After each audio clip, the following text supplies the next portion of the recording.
Bonsoir tout le monde, comment allez-vous? Ma'ana, une production écrite, un sujet qui a été donné euh, à l'examen et qui parle du bonheur.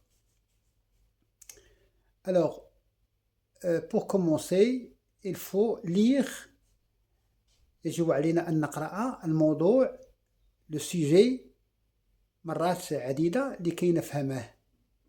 La lecture est l'étape المرحلة التي تساعدنا على فهم النص. Le bonheur, sujet, le bonheur pour vous, est-ce vivre comme tout le monde ou choisir son propre chemin؟ السعادة بالنسبة لك هي أن تعيش كما يعيش الآخرين أم تختار طريقك؟ هذا هو الموضوع qui parle de bonheur et la manière de vivre le bonheur. Est-ce seul ou bien imiter les autres, c'est-à-dire تقلدوا الآخرين. Le bonheur ou bien la joie ou bien la satisfaction est un état. D'abord, la question c'est rédiger un texte argumentatif dans lequel vous répondez à cette question en appuyant sur des arguments, en vous appuyant sur des arguments précis, محددين. C'est-à-dire que l'objectif, c'est d'écrire un texte argumentatif en répondant à la question est-ce que vous choisissez de vivre à votre manière, عن طريقتك، أم أن تختار أن تقلد الآخرين, vivre comme les autres. Le thème, d'après le sujet, le thème nous paraît clair qu'il s'agit du bonheur.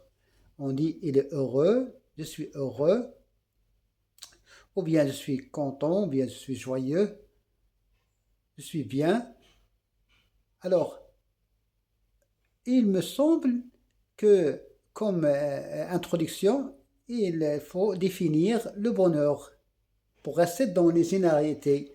باش نبقاو في les généralités, il faut commencer notre introduction par la définition du bonheur. Alors, parmi les définitions, j'ai choisi pour vous ça. Le bonheur, c'est un état où on se sent satisfait aussi bien sur le plan physique que sur le plan moral.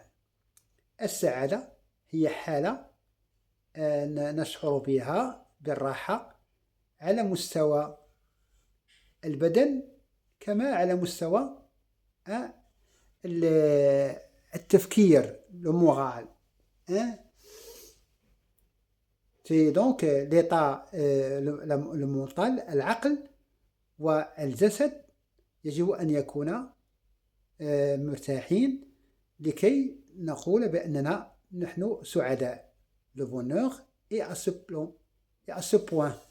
D'abord sur le plan physique, donc ce qui est physique, vous n'êtes pas malade, vous ne souffrez pas, il n'y a pas de souffrance, et aussi vous n'êtes pas triste sur le plan moral, vous n'êtes pas inquiet, لست قلقا, لست متعصبا أو عصبيا, vous n'êtes pas nerveux. Et donc ces deux plans, le plan physique et le plan moral, et c'est le critère pour dire qu'on est bien, heureux ou non. Alors, quand je termine ma définition du bonheur, qui, je vous l'ai dit, doit rester général, je passe maintenant à défendre, à choisir entre ces deux points de vue, ou bien je vais choisir de vivre comme les autres, ou bien de vivre à ma façon. À mon avis, le bonheur, c'est vivre comme bon me semble, sans imiter les autres.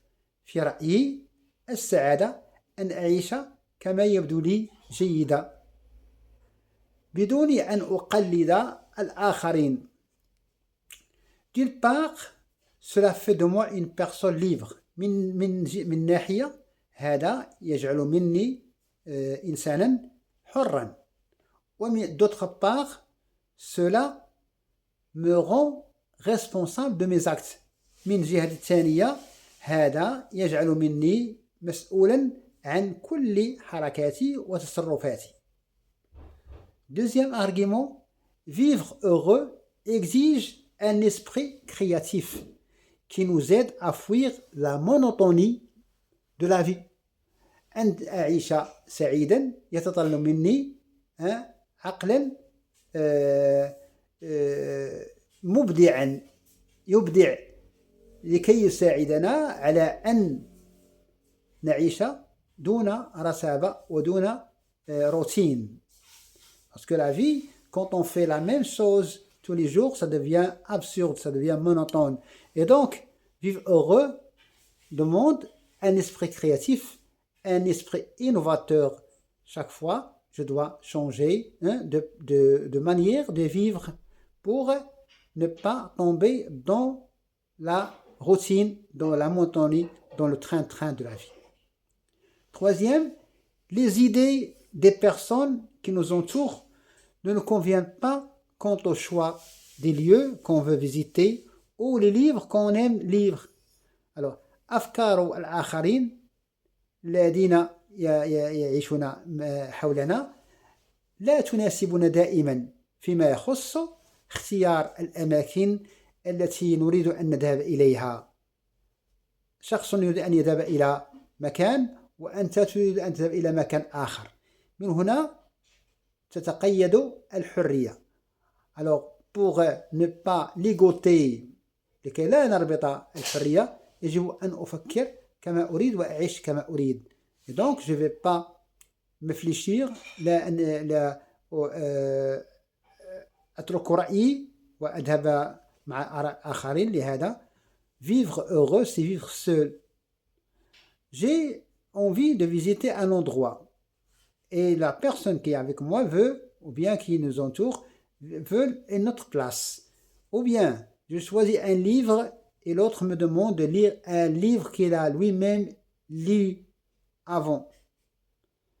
Vivre heureux, c'est faire ce qui me plaît sans l'intervention de personne. Alors, et parfois, tu veux vivre à ta manière. Et il y a des autres qui se mêlent,